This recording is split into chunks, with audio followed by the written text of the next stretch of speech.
chers téléspectateurs ya Kanaki Télévision, mbote la bino pe boye malamu na émission sur terrain. Obi Kandete Sabino, nous sommes là pour vous accompagner à travers vos différentes activités. Voilà, tout à l'heure, Sabino pose le qui était. Assemblée provinciale à Kinshasa et Sala Ranango Mosala, Bomonaki, moi j'ai quelques images à plein air.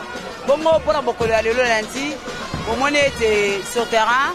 Et donc on a Sardou dit Moupé Fiston Mandondo, nous avons accompagné les députés provinciaux au Badaki délégué, au Badaki conduit plutôt, la honorable président Godin Boyi, vice-président, questeur, et donc on a rapporté tout le en fait, Badaki accompagné ma membre à bureau, pour revendiquer Bongo. Ba salaire topé va frère fonctionnement assemblée provinciale à Kinshasa il y a 3 mois au Kangami na ministère national il y a finance bazaki bango mon côté accompagné ba membre ya cabinet ba personnel administratif et ba assistant parlementaire en lieu place de loba mingi ba image de loba na par na biso. Merci, suivez les images de Sardou Dimbu et Fiston Mandondo.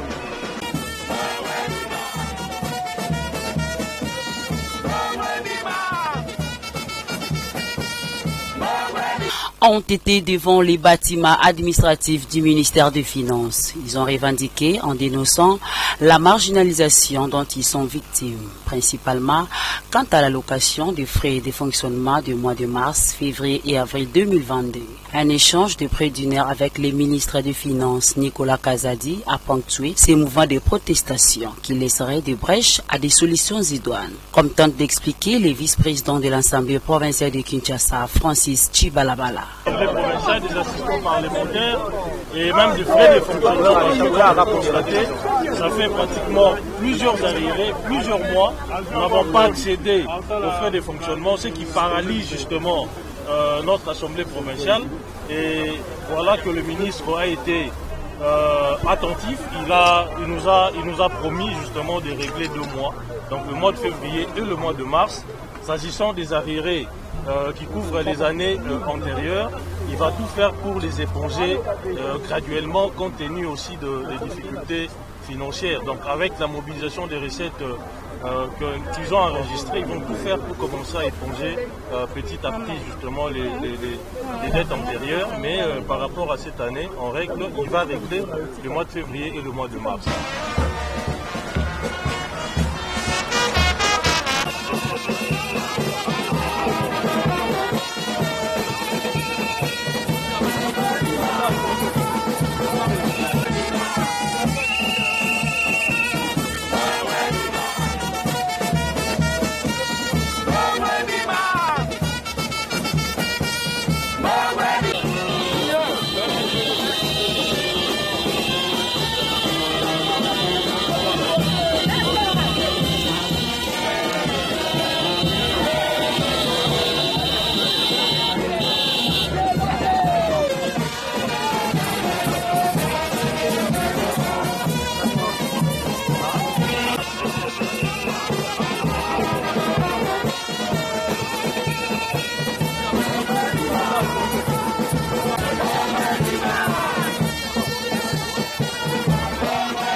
assistant parlementaire.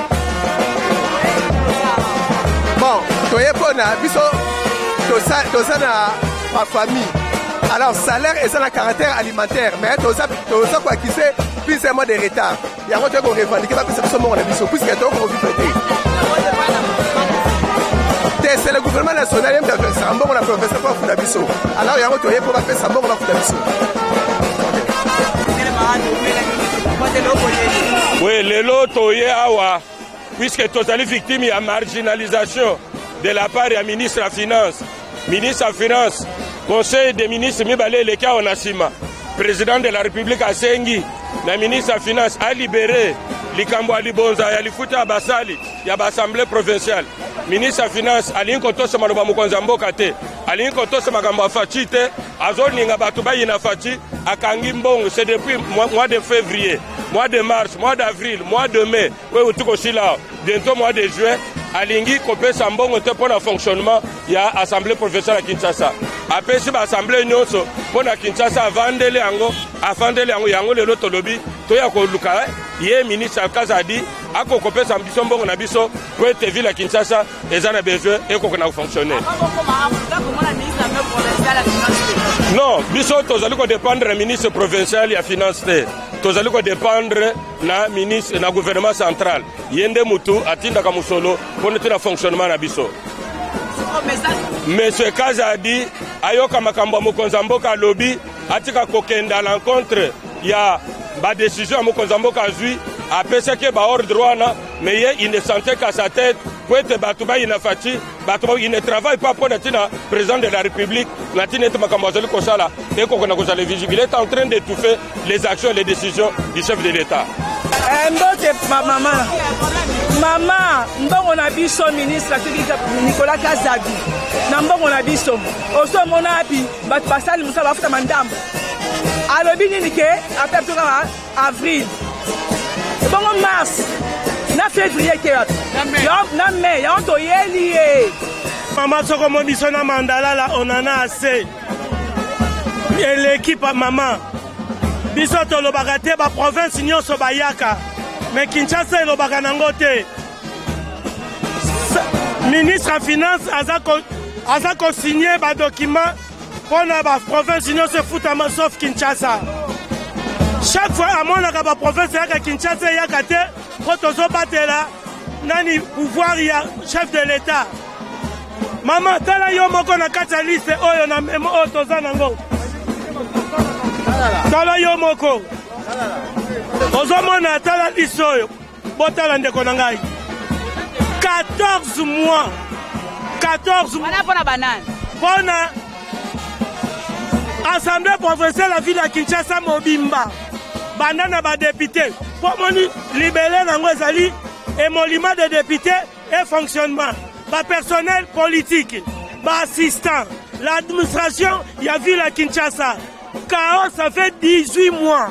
Et 4 mois d'enfilé, ndeko nangai. Banda kwa batu. Oyebi ovanda na Kinshasa. Donc on fout banda kwa batu ndenge nini. Nakata ville à Kinshasa. Toza sous de valeur te. Liboso banda kuna biso toyebi ko honorer lisusu te. O mobali ya salaka. Mais tozo sala. Yangwana tolobi boye. Ye azo piétiner œuvre ya chef de l'État na kati ya Kinshasa. Okoki na yo kozwa République mobimba. Mais ce qu'on raté Kinshasa, pouvoir na yo nul. Alors, nous invitons le chef de l'État à s'impliquer na kati ya likambo. Ministre Nicolas Kazadi a nyokoli biso mingi. Mingi. Or, chef de l'État lobaki pendant 145 territoires. Alors, qui était l'Assemblée provinciale. Foubazala bien rémunéré pour contrôler l'œuvre. Il y a 145 territoires. Mais à Kinshasa, Balobio, il paraît, Bisotoza Nambongo, Kinshasa Nambongo. Mais dans nos bureaux, même entre Ezate. Avec les moyens de bord. Yangwana Toye, ministre Nicolas Kazadi, appelle sa Bissombongo. Afuta Bissombongo. Ce qui était, oh, les alliés, quelques échantillons. Il a déjà libéré ma province Moussoussou. A libéré ma province sous Tozaraba. preuve Kinshasa eza liberté. Nazali conseiller chargé d'études na Assemblée provinciale de Kinshasa. Message naza kopesa na mukonzi ya mboka numéro 1 ya mboka Félix Tshisekedi Tshilombo Faci Beton. Biso bana na yo oyo tosalaka na Assemblée provinciale tolembi selon ba norme ministère ya finance apesaka frais de fonctionnement pour l'Assemblée provinciale nyonso à travers la République. Assemblée provinciale à Kinshasa pe azwaka mbongo ya fonctionnement à travers mbongo ya fonctionnement wana administratif biso toza tofuta makana mbongo wana assistant parlementaire bafuta makana mbongo wana personnel politique bafuta makana mbongo wana. Il y a de cela 4 mois, s'il vous plaît. Assemblée provinciale à Kinshasa a subi injustice. Assemblée provinciale nyonso bazo pesa bango mbongo. Sauf Assemblée provinciale à ville à Kinshasa. Toyebi te lisumu nini Assemblée provinciale à Kinshasa asali pour bénéficier na mbongo wana te. Yangwana tolobi trop c'est trop, toza quand même ba citoyen ya mboka oyo. Toza ba esclave te. Et selon vision ya chef de l'État, eza le peuple d'abord. Le peuple d'abord, c'est-à-dire quand quelqu'un travaille, il doit mériter un salaire. Il y a de cela 4 mois. C'est inconcevable. Tozo futamate. Merci. Et comme l'a fait chef de l'État, mon que batu baza ba ennemi ya projet na yene bazali awa. Donc Nicolas Kazadi Oyo, chef de l'État lobby yango. Pas décanter la situation de l'Assemblée provinciale. Mais hier, c'est ainsi que bien, chef de l'État, à mon aïe, le peuple d'abord. Mais si le peuple d'abord, tu vas au bébisa, bango yona simanangai, Nicolas Kazadi. Biso quand même, tous ça va responsable. Nengyanga. Il y a un petit naïe, n'a 64 ans d'âge. Mais toyaka musala. Mais finalement, et l'autre côté, bana bazosala ba examen. Yo moko tike koyela na musala o luka yango nana. Mais alors, février, mars, avril, mai, azo futa bisote. Si ko mbongo ngwali ya moko.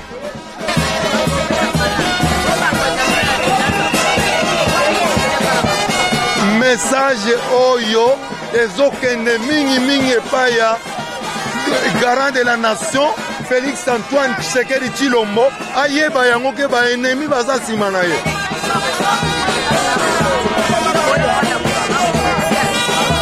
Non, frais de fonctionnement ya assemblée provinciale et utaka awa na gouvernement central. Elle est quand même na banque to récupérer. Elle est quand même ministère provincialité. Ne yango wana biso to yeli awa nengo moni boye mama lobi na damete apesa biso lare donc ye akanisi oyo mboka ngo ya ye mboka ya biso nyonso ezali droit na biso tozwa yango pe tosunga mabota na biso. Donc le peuple d'abord ezali ne ye aza parmi ya bato bazobebisa le peuple d'abord. Chef de l'État fongola misu bokonza mboka bato te sima na yo bazobebisa biso na posa na mbongo. Ministre ya finance alibere bambongo na biso tolembi bana so babengai bango na baklasse na bandako bato kofuta so babimisi biso kaka mbongo na biso twana sima Faci Beton me banguna baza sima na bazobebisa makambo tozoko denoncer bango Nicolas Kazadi bazobebisa musala twana posa mbongo kati mwana biso apesa biso banda kimia twana posa mbotele loko mso akosenga te Nicolas Kazadi bimisa so mbongo na biso to banda kimia yoko banda kimia to banda kimia sambango tokoyoka te mokonza mboka tela biso likambo Faci Beton sa papa bana papa tusa tolingi yo makasi me yebisa bato balibere mbongo na biso okoya te so ezala batu bazosala pour que kinois ayi na Faci Kinshasa eza ya Faci Beton Faci ayoka mbele na biso oyo ayoka mbele na biso bonza koya te me ezana banguna oyo balingi kinois ayi na yo kinois oyina ote fongola misu yoka mbele na biso mokonzi toza besoin ya droit na biso, ba droit na biso eza salaire. Oyo ministre Nicolas Kazadi a bloqué jusqu'ici. Comment imaginez-vous pas perdre d'une famille depuis le côté année 2022, on a été payé qu'une seule fois, le mois de janvier seulement. Tu revivre en dénin. Social, on prenait mon côté fachi. Tu revivre en moté. Alors dans ce cas, qui nous a osmoya, c'est pas nous exacté. 2023, quand la mon côté fongo la misu, et ça, bamuna baligné te qui nous a idayo. Mais bah, te Kinshasa, yo jamais retombé dans la vie à Kinshasa. Fongo la misu, mon côté Nicolas Kazadi a foutu à biso mbongo. Alors on n'arrive pas à comprendre pourquoi le ministre Azali Kofuta Bisoté. Ce qui est le na bureau na bisokuna, nous allons causer même frais de fonctionnement. Nous avons un papier, nous avons un stylo. Bande qu'on a biso mingi au total na bango, ici déjà ba bengala bango la banda parce que traitement ya malamu ezalité. Yango toye awa pour que le ministre de la finance a trouvé les biso solution à problème na biso. Sinon nous allons rester ici jusqu'à ce que la solution soit trouvée. Merci.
Tosonyo kwama aifa tobima na mkumonyoko wana toza baumbu te toza na mboka na biso ndeni bakotia biso pendant autant de mois tofuta mate yo zomona ngo normal bango balingi nde musale sale mate bafuta biso zonga na biloko sala misala na biso bafuta yo so mona mutu ayaka musala bafuta kaete li futi ezali nini mutu asali musala bafuti ete ma mutu asali musala futa makati kaka na musala azana na mwasi azana bana akovivre ndenge nini nayebi te tozosenga bafuta biso mbongo na biso barriere na biso ya février mars avril mai. Comment expliquez-vous mboka eza munene baassemblée provinciale nyonso bafuti bango sauf Kinshasa mpona nini likambo nini toza na problème na bango bayebisa biso towela nini towela na bango nini bafuta biso tozongela mosala na biso tosamusala toza na problème mosusu te parce que so bafungoli eloko wana institution econfonctionne normalement baplénière kose tenir bato bakosala mosala mais sikoyo dire bango bazobloke yango une façon ya kobloke est-ce que bazorendre service na chef de l'état ou bien baza kolia ICC eloko tozosengaka yango bafuta biso mpo mosala esalema normalement toza likambo mosusu te.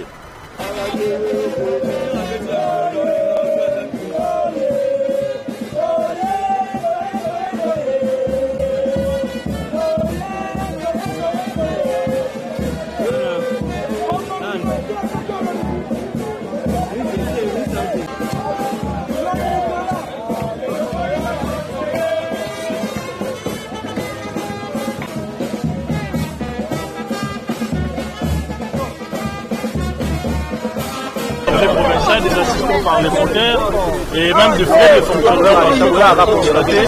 Ça fait pratiquement plusieurs arriérés, plusieurs mois. Nous n'avons pas accédé aux frais de fonctionnement, ce qui paralyse justement notre assemblée provinciale. Et voilà que le ministre a été attentif. Il nous a promis justement de régler 2 mois, donc le mois de février et le mois de mars. S'agissant des arriérés qui couvrent les années antérieures, il va tout faire pour les éponger graduellement compte tenu aussi des difficultés financières. Donc avec la mobilisation des recettes qu'ils ont enregistrées, ils vont tout faire pour commencer à éponger petit à petit justement les dettes antérieures. Mais par rapport à cette année, il va régler le mois de février et le mois de mars. Voilà, ministre national de la Finance, Aouti Koyamba Bisso, Toebissier, la réclamation, il y a des députés provinciaux. Tolobeli pe assistant parlementaire, Tolobeli administration mobile assemblée provinciale. Ndenge bazo futa maté pendant ba mois et belé. Le ministre lobby par rapport à Mboula Oyo, Agi Mokano azo réglé tout à l'heure là, mois de février, na mois de mars, parce que avril ici les cas qui déjà, et autant la paix mois de mai, etc. Donc Moïsana nous promesse à spécifier ça pour le mois de février, na mois de mars 2022. Pour la Oetikali, mois antérieur 2020-2021, à lobby que à Osala Boka Signoso pour que Abandako régler en haut progressivement.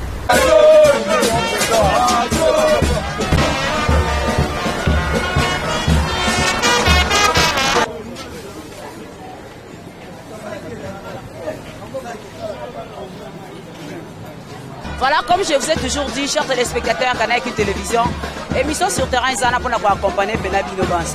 Nous ne sommes pas limités par les politiques, Tozana pour tout le monde, à travers toutes vos activités. Voilà, nous avons besoin de misala la mission, Tozo Koba, nous avons besoin de biso, Bobe Nabiso, numéro ça des fois pour poster télévisé, pour nous accompagner Bino, na même ce Bozana pour ça, pour la Canal Télévision, émission Moko Kaka. Oui, accompagné Bino, ils allient l'émission sur terrain. Voilà, on suit des programmes sur Canal Télévision, la télé vérité.